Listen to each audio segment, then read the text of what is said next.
मौजूद आहियूं जामशोरे ज़िले जे शहर सेवण में, जिते कलंदर लाल शहबाज़ जो 773 जेको उर्स मुबारक आहे उहो सुभाणे खां शुरू थी रहियो आहे। पर उन सिलसिले में हिते सॼे मुल्क मां लखें जेके ज़ाइरीन आहिनि उन्हनि जे अचण जो सिलसिलो जारी आहे। हिन वक़्तु बि दरगाह ते जेको आहे सो मेले जो समा नज़र अची रहियो आहे।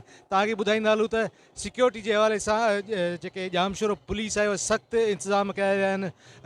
हिते दरगाह ते वॉक थ्रू गेट लॻाए विया आहिनि। उनखां अलावा 5000 जेके पुलिस एहलकार आहिनि उहे दरगाह ऐं आसपास जे एरियाज़ में मुक़ररु कया विया आहिनि। उनखां अलावा रेंजर्स जा एहलकार वक़्तु ब वक़्तु मेले जी निगरानी करे रहिया आहिनि।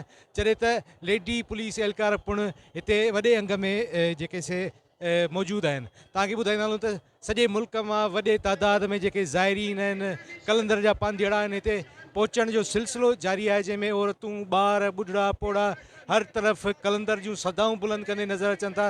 तव्हांखे ॿुधाईंदो सुभाणे 10 बजे खां बाज़ाब्ता तौरु कलंदर लाल शहबाज़ जो 773 उर्स मुबारक जी जेका असां इफ़्ताह कयो वेंदो, जंहिंखां पोइ जेके मुख़्तलिफ़ शहरनि मां माण्हू ईंदा उहे हिते ज़ियारतुनि जो सिलसिलो जेको सो अॻे ॾींहं ताईं बि जारी रहंदो जी।